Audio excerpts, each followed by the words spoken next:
Support for Another Round comes from Squarespace. Start building your own website today at squarespace.com.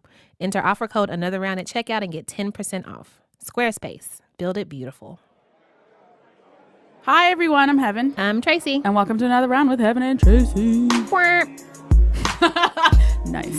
Tiny air horn today.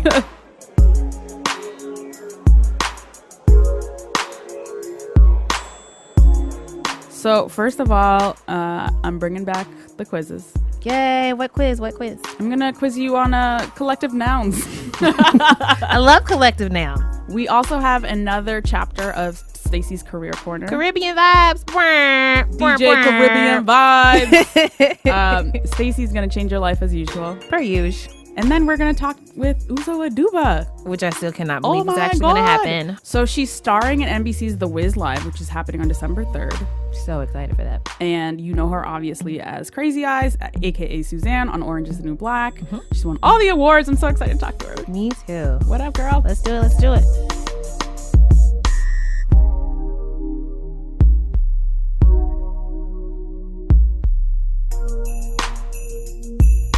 All right, Tracy, are you ready for this collective nouns quiz? Quiz time. An example of a collective noun is like the unit of measurement for shit. Mm-hmm. So you have a murder of crows. Which is so beautiful. It's my favorite collective noun. A waddle of penguins. Wait, that one's my favorite collective noun. A swarm of bees. That's a more common one. Yeah. A gaggle of white people, as Heben likes to say. A cracker barrel of white people. Tracy, you're going to have to guess which is right from the three answers I provide. Okay. This is multiple choice. I'm trying to help you out. I appreciate it very much. All right, you ready? Yes. All right. So a blank of owls. Is it a conspiracy of owls? Ooh. A cauldron of owls? A parliament of owls? I know how you feel about owls. Wait, can I just introduce everybody to what just happened in my head when you said a parliament of owls? I saw a bunch of owls with like powdered wigs. They already look like they're wearing I know. wigs. I think that conspiracy is used to describe ravens. A conspiracy of ravens. So it's either a parliament or a cauldron. I think owls are very creepy and spooky, and they probably practice witchcraft. But why would owls be in a cauldron? People think owls are smart. Smart things are often in government making decisions. I'm going to say what they're supposed to be. They think that they're smart. I'm gonna go with parliament. That is correct. Yay! I disagree with the logic that smart people are in parliament. Well, ideally, they should be but smart. Here we are. Should be smart. All right, next one. Okay. A blank of ferrets. A shimmy of ferrets. A flood of ferrets. Oh, my God. A business of ferrets. Yo, a business. Shimmy, flood, and business. Ferrets they're kind of weaselly, and they kind of like do this little wiggly thing when they move, kind of like a shimmy, sort of. A flood. Okay, if you had just a shit ton of ferrets just running through a room, it would probably look like water, right? They would probably look like waves. So I've never been in a room flood. with a shit ton of ferrets. May you never be in a room with a shit ton of ferrets. It sounds terrifying. Or a business. A business of ferrets. Ferrets ain't got no business. It's not business. I'm gonna say flood. The answer is a business of ferrets. Oh my gosh, you're kidding me. I imagined a lot of ferrets in a business suit. Right. I love that image. Morning, Bill. Morning, Bob. I'm glad the shimmy threw you off. It did. I feel great. All right, next one. Dang, it was a good one. Okay. A blank of otters. A romp of otters. A frolic of otters. A caper of otters. Oh my gosh, I want it to be frolic because a frolic of otters sounds like the happiest thing in the world. I know. Even though they're kind of jerks, right? Otters, they're not very good to each other. I know nothing about otters. A caper of otters? That sounds kind of cool. A bunch of otters on a caper. Just planning some heist. What was the first otter one? heist. So the options are a romp of otters, a frolic of otters, a caper of otters. Otters kind of romp around, right? They're playful and stuff. I'm gonna go with romp. Final answer. That is correct. Yay! Shout out to my skills. Oh my goodness. Frolic is so low-key my fun. favorite verb. Frolic is a good collective noun for something. A frolic of black girls. Can we make that the official? Oh my God. Yay! That's so cute. A frolic of black girl magic. Okay, next one. Okay. A blank of journalists. A gaggle of journalists. A poop emoji of journalists. A flask of journalists. A poop emoji of journalists. Girl, I went to this thing yesterday and there was a poop emoji of journalists there. It was crazy. It flows right off the tongue. As somebody who pretends to be a journalist and also likes to drink, you put liquor in a flask. I feel like journalists are always drinking. Flask. There is a right answer for this one. Is there? And it is flask. Yay! Killing it. As Killing much the as they are game. also a gaggle and a poop emoji, they're mostly a flask. All right, last question, Tracy. Okay. A blank of white dudes. A shame. This is definitely in the dictionary. This is not fake. A startup of white dudes. A well actually of white dudes. Or a shart of white dudes.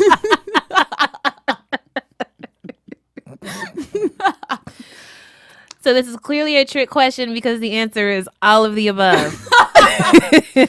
That's an acceptable answer. Yay! Was there actually one specific answer that you picked out? There wasn't.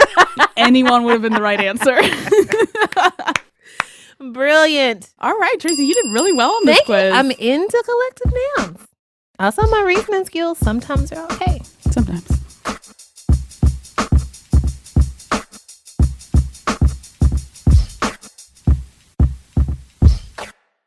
We're so excited to have Stacy Marie Ishmael back for Stacy's Career Corner. Stacy the boss. As you all know, she is the editor of BuzzFeed News apps, both Android and iOS. And you can find the BuzzFeed News app at buzzfeed.com/news app. Tracy, what do we got today for Stacy? So today we are talking all things cover letters, the things that you have to write to convince someone to look at your resume, to convince someone to hire you. Well, I mean, and you've nailed it, right? The thing I got really annoyed. That's it for Stacy's Career Corner. One of my Stacy gripes about hiring rants on Twitter the other day Go off, Stacey, was go off. about people. I saw someone say cover letters are useless in 2015. I just lost my shit. I was like, no, it's totally wrong. The point of a cover letter is to help someone understand why you are interested in this role, what you would bring to the team if you got this role. And as Tracy said, exactly, now, okay, that's good enough. I'm going to continue this interview process. Whether that is I will actually look at your CV, whether that's I'm going to decide to bring you in for an interview or a phone screen, whatever it is. And so your CV is a way of selling your value to the organization that is hiring you. And the biggest mistake that people make with their cover letters is they send the same one to every single job that they're applying for. And Yes. they're I like, definitely did sometimes they remember to change the name of the company, God, but sometimes I've they definitely don't. gotten cover letters and definitely like, did that I think too. you meant to apply to BuzzFeed, but that's fine. Yeah.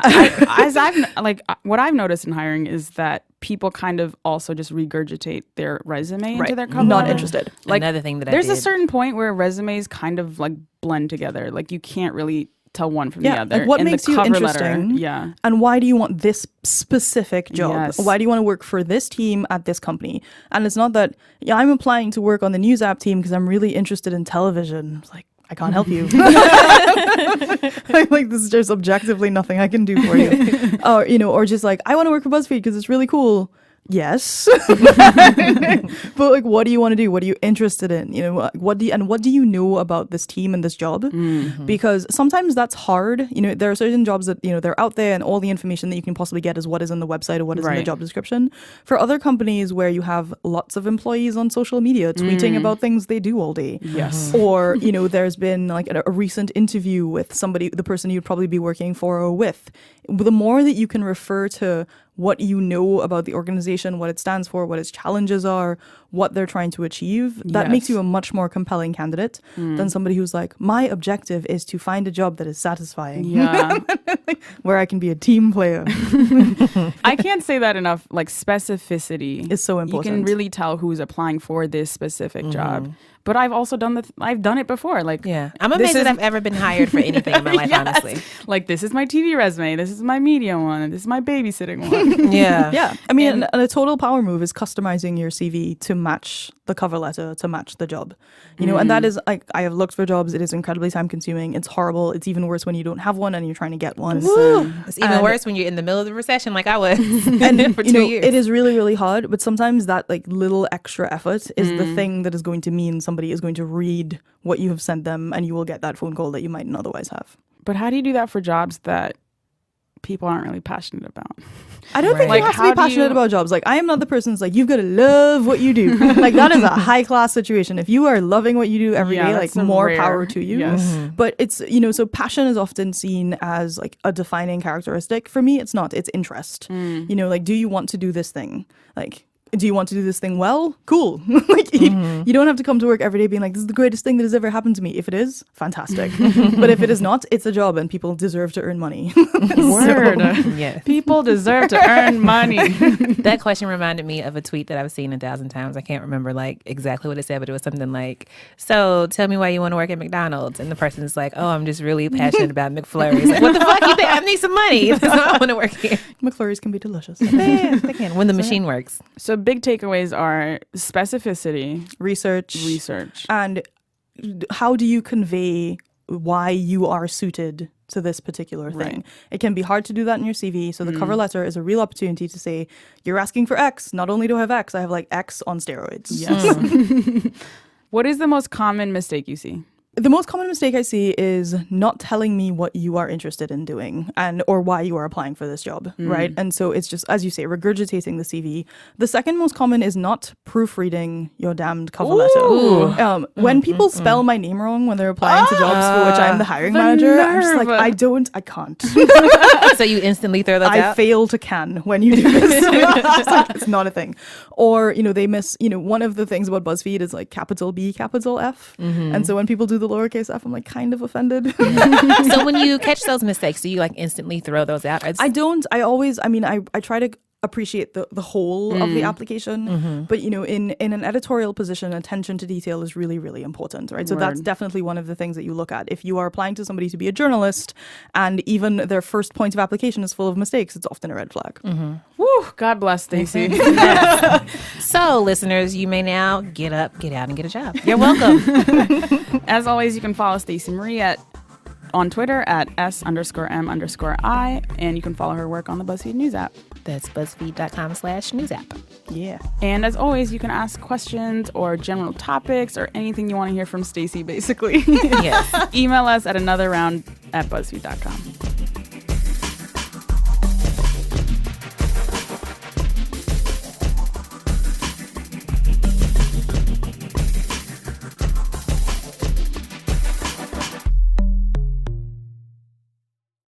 So we are very excited today to have Uzo Aduba in the studio with us. She's starring in NBC's The Wiz Live on December 3rd. You probably know her as Crazy Eyes on Orange is the New Black. If you don't, what's wrong with you? What are you What's doing in going on in your life? life? Reevaluate everything. She's won all the awards. Most notably, you're the only actress to have won both a drama and comedy Emmy for the same role. That's wild. In addition to like Critics' Choice Awards, Screen Actor, you know, the list goes on. Anyways, we're very excited. We're so excited you're here. Welcome to the show. Thank you so much. Welcome. Thank you so much, ladies, for having me. So we like to start our show by asking everyone, what do you do and why? My name is Uzo Aduba. I'm an actress. No. My name is Uzo Aduba, and I'm an artist. Ooh. And I do it because I have to. Can you elaborate on that a little bit? My spirit would not sing, live, breathe, inhabit, stay inside my body if I did not make art, create art, do something artistic in some way. So in order for me to breathe, I guess, I make art. That was poetic and beautiful. You say in many interviews that the day that you learned that you got the role for Orange is the New Black, like earlier that very day, you had decided to quit acting. Yeah. And a lot of that was because of there's just like not a lot of roles for people who look like us, right? Yes, correct. And I was very struck that rather than be like, I should assimilate somehow, I should be more of what these people want, you were just like, nah, I'm just going to go be a lawyer. You know, like, it seems that the thought of like assimilating or like changing anything about you was like never, ever, ever an option. Is that true? Never, ever? Not in my adult life. No, I think like the struggle, I mean, whatever. We live in a society, a patriarchal society, where there are ideas that are thrust at us at every walking path of how a girl, a woman is meant to look, right? And I was not, insulated from that. And then to layer on top of that, I think the fact that I also possess very African features. At a young age, I went through those wars, as girls do. And then I think I had that added layer of like, oh, well, not only am I, a black girl, but I'm also like, I carry all this other stuff with the gap teeth and the nose and the colorism and all this stuff. And that really kind of stopped for me somewhere right around like high school. Now, in hindsight, I recognize that my mom was constantly like, she had a hand on me, like was really like, this thing you feel is not correct. Like, it must have been radiating off of me. So, you know what I mean? That especially as like a teen tween. Right. Yes. Those years. Those years years. are radiating everywhere. Radiating. It's really, really tough. And I was, and you're like, I'm not tall enough. I'm too tall. I'm not realizing it's like too tall. So 10 years are going to be a model is basically what you're saying. Right. Like all these things, but you don't show appreciation for it when you're young. So what was the transition? Well, for me, I just remember like my mother, for example, with my gap, I wanted braces like a crazy person wants gay braces. I just wanted them. I kept asking constantly. She was like, no. And I remember her sitting me down and she was like, don't you know you have Anyoku gap? That's my mom's maiden name. She's like, you have Anyoku gap. She's like, all the people in my family, they have gap also. I was the only one born without it. Don't you know in Nigeria, gap is a form of beauty. It's a form of wisdom. For you to close this thing is for you to close yourself from who you are. Don't ask me again for this thing. And I was like, all right, lady. Like, so mad. And that's sort of that's not to say that like she said that and I was like, you're right, Mom. Like, I was like, that's right. What's for dinner? Like, I was like, like it wasn't that, but it was. She said that, I remember. I still had a position on it. But then I remember distinctly I went to get my senior portrait pictures for high school taken. The photographer, I have to do the work to find this man and just send him a card because it like really changed my life. He was changing film, changing chips, whatever. And we would be talking in between shots and I'd be laughing and be like, ha, ha, ha, ha, bright, smiley, right? And like wide, you can see my gap. And then as soon as he would point the camera to shoot, I would close my mouth and have this like fake smile on my face that was hiding my gap. And I have so many pictures of myself like that growing up where my mom would always be like, ha, smile, Uzo, smile. And I'd be like, that gap might be beautiful in Nigeria, but we live in Medfield, Massachusetts. Like, that's not happening, And so going back to the photographer, he was like, how come every time you smile when I'm taking a picture, you close your mouth like that? And, I wasn't answering right away, sort of being a little bit cagey. And he was like, why? And finally I said, I don't like my gap. And he had his camera and he was, changing the film. And he just said to me, he was like, I think you have a beautiful smile. Aww. And it's not the first time I'd ever heard that. My mom had been saying that for umpteenth years. But for some reason, when he said it, I heard it in a new way for the first time. And it's not like that moment, again, I changed my smile because if you look at the yearbook picture, it's a closed mouth smile.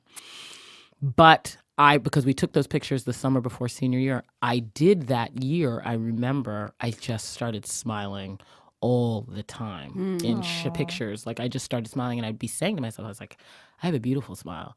I have a beautiful smile. And so like now whenever I'm even doing carpets and stuff, like it's sometimes hard for me to like smize and be like this because I'm like, I want to smile because I feel like I'm making up for lost smiles. There were so many years that little girl did not because she felt like she was less than. And she is not. Aw. She is just as worthy. And so, no, not in my adulthood. I'm on this sort of train and have been for some time now. I refuse to allow anybody to rob me of who I am. That was beautiful. That was gorgeous. So I don't know if you've been watching Aziz Ansari's new Netflix show, Master of None. So there's this episode, the parents episode, which is basically all about immigrant kid angst and how you feel like you don't even really know your parents and all the sacrifices they've made. You know, my parents moved to a town where there were very few people of color. And when I say very few, I think the number could be counted on one hand. Not even, 100 people. That's a very few. I'm talking maybe 5 families altogether at best. And they all know each other. Absolutely. And they all gossip together. And they all know each other. They met in the grocery store. My parents, particularly my mother, fought the very, very hard road of ensuring her children's safety and equality. These are people who came from a country in the midst of a civil war who are not about to let their dreams for their children be anyway railroaded because of someone's racial prejudice. You know what I mean? That's just not going to happen. And my parents also instilled in us a very, very clear understanding of who we are as people, and that you are not to allow anybody to second guess or make you feel inadequate or insignificant in any single way just based on the color of your skin. That's not going to happen. And I think that training, I think my mom was exceptionally good at training our community through her own level of confidence and strength, that it wasn't going to be tolerated, that everybody had to get on board. As a child of Nigerian immigrants, have you like later as an adult like learned some like wild stories your parents have gone through?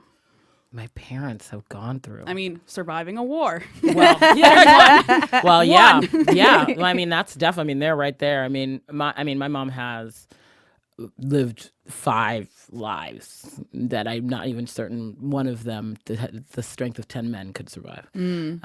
But she, I learned growing up, I remember my mom had polio. And and was told she would never walk again. She did. Was told she was a cripple and that she would not be able to play sports. And not only was that not true, she went on to go and play tennis in college and went on to become the women's singles West African champion in tennis. What? Go ahead, Mama. And I learned that about her. A story I thought was entirely untrue my whole life, or somewhat fabricated, until she came back from Nigeria with the trophy one day. See? I got receipts. I was like, oh, it did happen. Those are stories, that's definitely stories like that. And you start to learn about just the mountains that she's managed to climb on that crippled leg, quote unquote. You're like, wow, I hope to live up to be a 10th of the woman you are. Oh, it was beautiful. I was researching some of your athletic background. Yeah. You were a figure skater for 10 years. Correct. And also like a star track runner. Yeah, I ran track and field. I don't think I know a single Black person who does figure skating. No. I don't either. How did you get into that? You know what? That started, so my hometown, I came home from school one day and there was a flyer. Teachers give you flyers or whatever to give to your parents. I, as a true Nigerian, brought all of those flyers home every day and diligently brought them home. And one of them was a learn to skate flyer, which I brought, and I was like, Mommy, can we do learn to skate? And she was like, okay. And so she put myself, my younger sister, my younger brother in. And I guess I just took to it, which I'm sure pissed my mom off to some degree because she's like, I have no interest in being in this cold country. I am from the sub-Saharan Africa. What is that? But yeah, we went. My brother and I, Chi was like, "This is for the birds." That's my sister, but she was like, "I'm out." But my younger brother, There's always a Chi-Chi in every Nigerian family too. yes, Chi, absolutely. But you know, Chi's a nickname though. Yeah. There's always a Chi-Chi, just nickname wise. Chi something. Yeah. It's that because we have to thank God now. So like that's what Chi means. Chi Exactly. something. Yeah, and so my Chi, who in our family is Chi number one because we have so many. Chi, she was like, I'm out. But my younger brother and I really were into it. And I liked I just remember it was like, it felt like flying. Like you could just like race down the ice and the speed of it. I liked the adrenaline of it and the race and the wind of the feeling of the wind, you know, like breezing past your face and it's like kind of cold. I remember that feeling, and then like being able to jump always felt like lift. I don't know. It just always had this feeling if I could fly, that's what flying feels like. Wow. You know, the only thing that's really even come close, I guess, to that has been acting and performing. Do you feel like that athletic background informs your work? Great question. In part, I think the part of it, well, the physical element, definitely I'm in my body, or I try to use my body in my work as best I can, or I like feel comfortable in it. It has definitely given me a focus, you know, like just in staying focused. And I think that's just in life, being focused on what you're doing and less focused on what anybody else is involved in. You know, one of my coaches in college, she used to always say, stay in your lane. And then one day she said, you know, she would be like, beautiful advice. Yes. We have talked about that advice on our show. Yes, about staying in your lane. And, you know, and Yes. here's the thing, stay in your lane, focus on your lane. Your job is not to look back. That's where you started. Your job is to look forward where you finish. And do you know that every single time when you turn your head left or right to see what's going on with anybody else beside you, you take a 1/10 of a second off your time. Now, I ran sprints. I was a 100-meter runner. In, say, miles, a 1/10 of a second doesn't feel like much. Now, this is my coach speaking, Leslie. It doesn't feel like much. But in sprints, a 1/10 of a second is the difference between first and last. Right? That's And intense. you're so busy thinking about what's happening in the lane next to you, you are giving them your race. Don't give anybody your race. Stay in your lane. Ooh. Okay, let's switch it up a little bit and talk about this teeny tiny little live show that you're doing called The Wiz. The Wiz. Don't know if anyone listening has heard of it. I feel like a horrible black person because I have not seen The Wiz. Ever. Heaven has Ever. not seen most I'm things. sorry to say that out loud. It's okay. I'm don't embarrassed feel, to be alive sometimes. Well, don't feel horrible. So you are playing Glinda the Good Witch. Yes. Yes. I had to think about that. The cast is freaking incredible. Mary Yes. J. Blige is in it. Queen Yes. Latifah's in it. Common, I think. David David Allen Allen Greer. Do you Neo. get Neo? Oh, he's the Tin Man, Yes, right? he is. I'm so excited. Do you get starstruck around folks like this? Because I would be a mess. Yes. Well, I mean, it's because yes, and here's the reason why. Like, not one person just listed. Do I not know and respect, and am truly, you know, a fan of their work. You know, like Queen Latifah, first of all, has transcended so many different areas in entertainment that. I mean, it's you. How can you not admire her and respect her and love what she has done, stands for? Mary J. Blige. The first CD I ever bought with my own money was a Mary J. Blige record. Oh Do you know my what I mean? God. Which So one it's like, was it? I bought My Life. Such a good album. I was like, such a good album. I was like, literally a kid being like, this woman is singing to me. Right, Like, right. this is my song, you know? How did she get in my head? That's like the first record I ever bought. So yeah, and then David Allen Greer from In Living Color to movies to Hilarious. stand up to his stage work. He is a 3-time Tony nominee. I know him as an That actor. I did not know. Yes, he is. And a Yale grad. Like, he's a brilliant, brilliant actor, phenomenal actor, in addition to being a brilliant comedian, and has been for so long. These are people that I've watched, looked up to, loved, and admired. Yes, you do. And it's this thing where it's in a state of disbelief, I think, when I'm like, and I'm among that list of names that we just said. That's crazy. Like, literally crazy. What's your favorite song from the movie? Okay. I mean, I love well, I'm going to be biased for a second to say I love my song, but I do genuinely, I just like lyrically, I like the words in that. That's something that's just. You're referencing Home? No, Believe in Yourself. Oh. I love that song, that like just the words stay with me lyrically. But I also really love the song Be a Lion. I love that song. And I also love Brand New Day. I mean, how do you not start wanting to Alvin Ailey with them? You like just when you're cannot. watching the movie, you want to peel off that weird costume and like be, I love that song.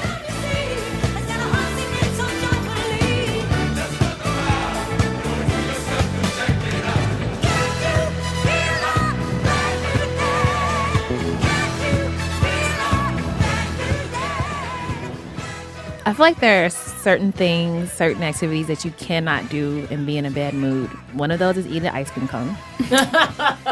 Another is skip. Right. Like, have you ever seen somebody like skipping but just frowning? No. Yes, you can't. No. And then another is listen to Brand New Day. Heben, I'm so excited for you to see the. Yes. Yo, I'm so hyped. Get excited. Honestly. Yes. Hashtag get into it. It's going to be so real. So you've done a lot of amazing projects. What are a few dream projects, dream roles? Dream roles. I'm not sure if they're written yet. Ooh, what should we write tell us for more. you? You know, I've always said, and this has been my truth since I started in this, I want to tell the stories of the missing. It's impossible for me to believe that when I flip through the pages of our history or our present, that so many faces are absent. It's impossible for me to believe that. Even if it's a story we have seen before, maybe the intricacies of it aren't the same. And I'm interested in seeing and representing those stories. I'm less interested in like what I've seen happen before. I'm more interested in the people and faces I've never seen before. And that's, or if it is something we've seen before, done in a new way. Like again, like taking The Wiz, for example. This week, everybody's going to see these characters, some of them reinvented and introduced in a way that we've never seen them before. Like we've never seen a Wiz as a woman played by Queen Latifah. We've never seen. This is the idea of Glinda the Good Witch. This is like the Queen of the South, right? Like played this way with gap and all. I'm not no closed mouth smiles happening there. You know, that's I think exciting, and that's what I want to see happen. I'd like to see more of that, more and more and more and more of that. That's exciting to me as an artist. I'm so excited for the live production of The Wiz. I feel like not many people know that you sing, like are a classically trained singer. And I feel like even fewer people know that you sing opera beautifully. Man, beautifully. we listened to some. It was. Oh my gosh. It was a little ridiculous. Oh my goodness. Pick a sleigh is what I'm saying. Pick a sleigh, as the children say.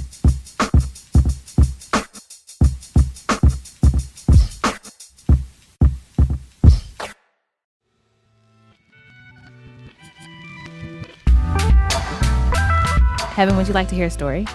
Always. Okay, so back in my pre-podcasting, pre-BuzzFeed days, I used to be a blogger, right? Yeah, you had like 1 million lives. I've had 1,000,003 lives all inside of my computer. Anyway, at one point I decided that I needed one website to like kind of wed all these lives and websites together. So I was like, I'll make my own website. It was awful. It was the worst looking website. It was like a basic WordPress template or something. I like tried to make my own logo in like Microsoft Word art or some shit. It was really, really horrible. You know what, Tracy? There's a solution to this problem. Tell me more. Have you heard of Squarespace? Actually, I have. And I was just going to say, if only Squarespace had existed back in 1973 when I made my website by myself. You're not that old. My spirit is, girl, my spirit. But it would have been so much easier with Squarespace. Sites look professionally designed regardless of skill level. Mine was none. And there was no coding required, which would have been perfect for me.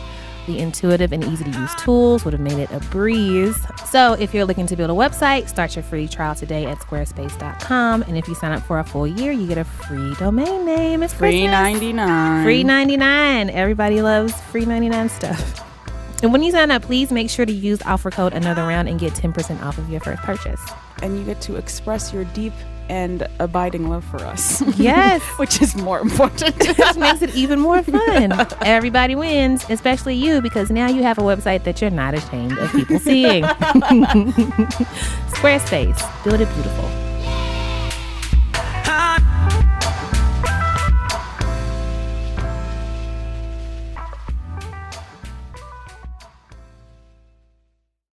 So we literally have like 70 pages of questions that we would love to continue asking you, but we are going to switch directions and do a segment that we call Pew, Pew, Pew, Pew. These are finger guns. It's a whole ordeal. Great. In this hour, very random rapid fire section question. Ready? Love it. Okay. Let's go. So Heben is going to her first Nigerian wedding this summer. I'm so excited. Yes. Wow. I've never been to a wedding that wasn't an Ethiopian wedding. Wow. Well, I'll say in advance then you're welcome. So what can I expect to see at a Nigerian wedding? Everything. You expect to see people who were never invited. Expect to see people. Sounds like my weddings. Expect to see people trying to outdo the bride and her mother. Yes. Expect to see a fabulosity of color, Yes. style, grace, Yes. maquillage. That's French for makeup. Oh my gosh. That's going to wow you. Nigerians know how to dress. These are facts on These are facts. You can look these up in books. We teach this to our children in school. After world history comes dress. We know how to. You should expect to see people dressed in uniform. Like there will be people like mother of the bride will have her friends some of her friends who are like her people from her state where she is from, who will be dressed in a uniform color in the traditional dress. And people from the father's side, some of those people will be dressed in traditional color. More food than you could ever imagine, but don't expect to get the heaps of it because those go to the elders. You'll get like true. Those go to the elders. I've never been to a wedding where they have like check for fish or check for chicken. That's so weird. Why do you do weddings like that? We don't do that. It's a buffet. Right. Everyone eats. Nigerians do not do that. Like we have that sometimes, but like we have like prepared food, like traditional food. So it is. But I know that I have yet to be at a wedding that topped a Nigerian wedding. That was not a Nigerian wedding. Okay. I am planning on sneaking into this wedding with you. Yeah. Just so you know. Also expect for somebody to set you up with. I'm already expecting if that's not there. That one's a common thing. Yeah. Expect that. Have you been to Nigeria? Have you been to the homeland? Yes. Oh yes. Do you remember what your first trip was like? Yes. The most memorable thing, it was the first time because we went home. And in the village, our family was so excited that we were coming, the kids, that they went to kill goat. And because I'd never seen people kill goat in real life yet, and we were still too young and Americanized to see that sort of thing, they made us all stay inside the house. And we were like, why can't we come out? Like, what's happening? Like, and it was a big, sort of affair.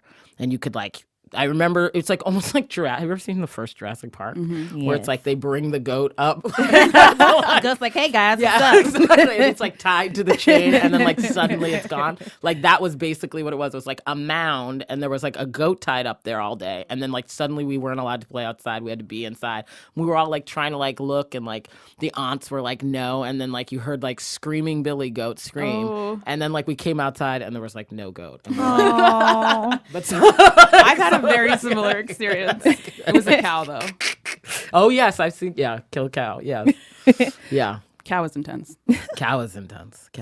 I've seen cow since, but yeah. We also know that you are very into the Real Housewives franchise. Yes. Oh my gosh, I'm addicted. What is your favorite franchise and who is your favorite cast member? Okay, that's like asking me who is my favorite child. Everybody has a and favorite am I child, paying secretly. for only his color? Okay, this is so tough because here's why it's tough. Let me explain to you why it's tough. Because most people, when they say they love the Real Housewives, have like one, maybe two that they watch. So it's like, oh, I'm only choosing between two. Yeah. I watch Everyone. Except for- Wow. the only one I don't watch is Miami. And the reason is because I fell so far behind. Like, it feels like the work that would need to happen. Like, I would be watching Right. it. Had It's I, labor to catch yes, up. exactly. Like, when I look at that sheet and I'm like, 6 episodes times 22. That's a lot of time. I don't know if I have those 100 hours. You know what I mean? So, Yeah. So, like, let's be, like, clear on that caveat. All right, with that down. With that said, my favorite is Atlanta, New Jersey, New York, Beverly Hills, because I literally, I don't even know why I'm saying this is top of mind. Like, okay, here's a full candor admission. This past week, I have been working between Orange and The Wiz, going back and forth between the two. And every free moment I have had has been spent catching up on this season 10 of Real Housewives self-care. of I know. OC. Ooh. And I mean, like, well, thank you. But really, I've been going to bed supremely late. I've had 4:30 in the morning calls going to bed at 1 o'clock. How dare you, Uzo? You have no business. And it's like because I'm 4 episodes deep into this finale that I'm caught up in the Brooks Ayers drama. Does he not have cancer? I'm caught Jesus up in Christ. I don't know. But like my favorites are Nene. I loved Nene. I thought she was great. This past season, though, Yeah, Nene fell off after it was a little challenging, but I loved those one-liners. I love a Bethany Frankel. I like a quick tongue is what I'm learning. Like it's like those one-liners. Yeah. Lisa Vanderpump also gives me what I need. I mean, there's not much you could quiz me on between that and the Seinfeld that I wouldn't have an answer for.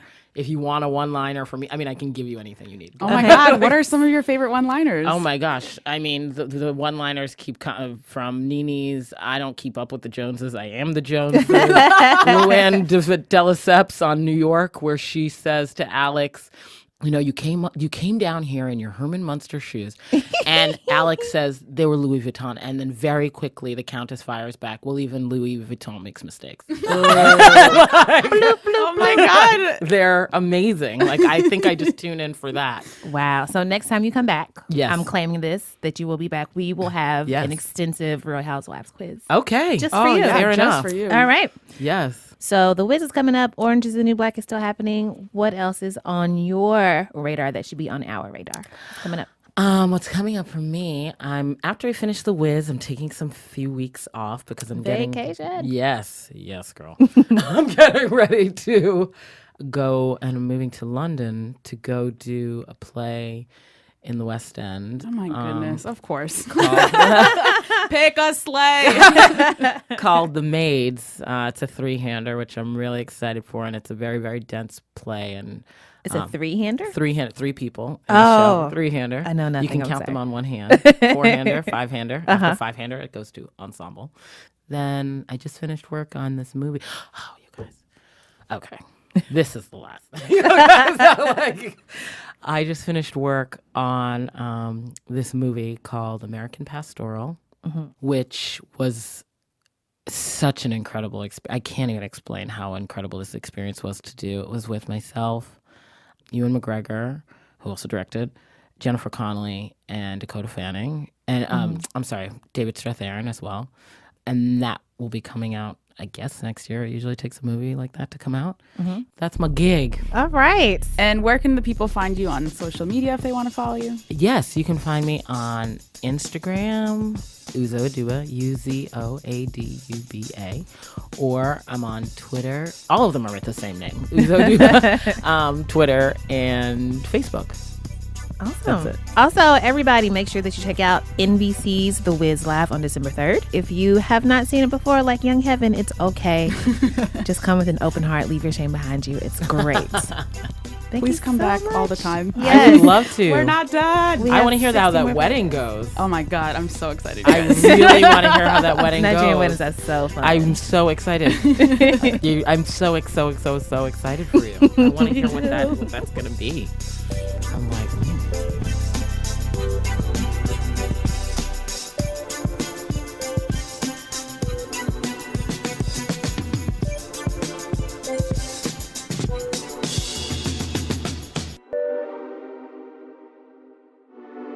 Who are you buying around for, Tracy? I buying around for the holiday season. I just love holidays. I love Thanksgiving and Christmas specifically. There's just so much good food, and holidays are always like a big deal in my family. I grew up in a house living with my mother and my grandmother and my brother. And since my granny was there, like all of her kids would come over and bring all their kids, and there's just so much food. I would get a shit ton of presents when I was little. Nobody's mad at that. I'm a sucker for like corny stuff. What's cornier than the holidays, right? It's people true. like singing stupid Christmas carols. I love Christmas carols, and just like spending just ridiculous amounts of money that you don't have. Have you ever actually seen Christmas carols in the wild? No, I haven't either. I hear that actually happens though. That white people really just like knock on somebody's doors, and then just like, what's the etiquette there? When carols come to your door, do you have to stand and listen to them? Like, oh, you're doing this, the full song. Christmas songs are long. They are. And I they be know. doing medleys and shit. It's like, oh, this is not done. We're going to a different song. Right. Plus, it's cold outside. Do you just let all the heat in your house out? That's going to affect my utility bill. It just doesn't seem very functional. At any rate, I'm very excited for the holidays. The day after Thanksgiving, I start with the Christmas songs on repeat. I get on everybody's one of nerves. those. I'm one of those. I am. Like, I'll be at work in like a stupid Santa hat and like reindeer antlers. I have so many Christmas socks. It's disgusting. And then like nudging everyone, where's your Christmas spirit? Shut up. That horrible. I do allow other people to be miserable if they would like to. But if I'm like, you look like you might want to smile, let me sing you a song. I would my do God. it. I would do that. Do you walk around with mistletoe? Okay, so once. Oh my God. One time I did. But you know what? It didn't turn out very well for me, so I don't do that anymore. Nice. Long story. We don't have to get into it here. But yeah, I'm excited for the cold weather and the eggnog. And eggnog is I should have bought it around for eggnog. Ooh. Eggnog gets such a bad rap. It's horrible. I'm gonna buy you a bottle of Evan Williams Don't do it. Don't waste your eggnog. money.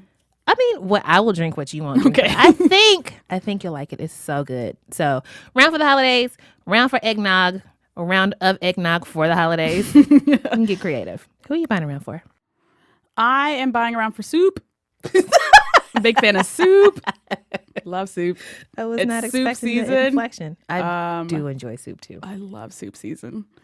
Soup's like a weird food because it's like it can be mad like foody, you know, and then mad liquidy. And all right, chicken noodle soup is what people eat when they're like sick. Yeah. But sometimes you need like a good chili. Yeah. You need a lentil soup. A chowder? No. What? One might, I will not. Oh my gosh. I feel like I don't even know you anymore. But there are just so many varieties. I'm very impressed with what we as a people collectively have done with soups. Do you have a favorite type of soup? You know, I can't say that I do. I'm open to so many. Do you consider chili a soup? What else is it categorically? It's chili.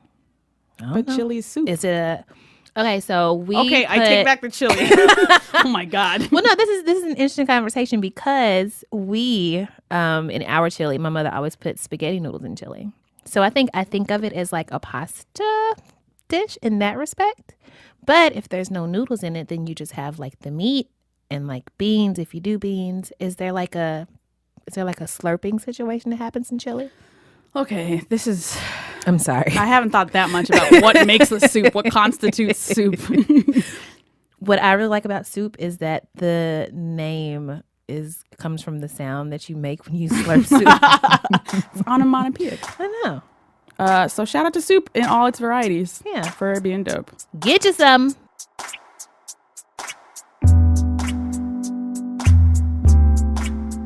All right, now we have officially done it. We made it through another episode. Thanks to Uzo freaking Aduba, who I can't believe was just sitting like inches away. She told me she likes my fingernails, everybody. Be very, very jealous. Thanks to Uzo for stopping by. Thank you to Optimus Prime, of course. Oh, thank you to the Tracy. Yay! And thank you to the Pod Squad. This show is produced by Eleanor Kagan with editorial oversight from Jenna Weiss-Berman, with production help from Julia Furlan and Meg Kramer. In Paul's absence, thank you to Noriko Okabe, who has done a top-notch job filling his shoes. I even got a little dance. Paul always likes to do a dance. Thank you to Jean Gray, our in-house musician, and to Don Will of the Almighty Tanya Morgan. You can follow Jean Gray on Twitter at Jean Greasy, and you can follow Don Will at Don Will. As usual, you can find us on Twitter and Facebook at Another Round and email us at anotherround@buzzfeed.com. If you like the show, rate us on iTunes. If you don't like the show, do some soul searching. What is going on? What's going on in your life? If you like the show, also tell a friend. If they're trying to ignore their family this holiday season, there are hours of our show to catch up on. Drink some water as you're eating all the foods this holiday season. Call your first therapist appointment. Yes, and let us know how it goes. I love tweets that say, I just made my first therapy appointment. I'm thinking of making a therapy appointment. I love to see those tweets. I am a great cheerleader. I'm proud of everybody. You got this. Let us be proud of you. Let us know. If you already have a therapist, congratulations. Yes. For real. That if, sounded sarcastic. It was not. If you have meds, take them. I'm doing poorly at that at the moment. I got a new little cocktail. Ooh. I'm excited. Hey. Well, not that excited. Oh, that was a roller coaster. Just like these meds. Do some stretching. Back up your data. Yeah. Don't engage in holiday arguments at the dinner table. Unless they're really funny. Sometimes they're funny. Are they? No, it's not true. It's not.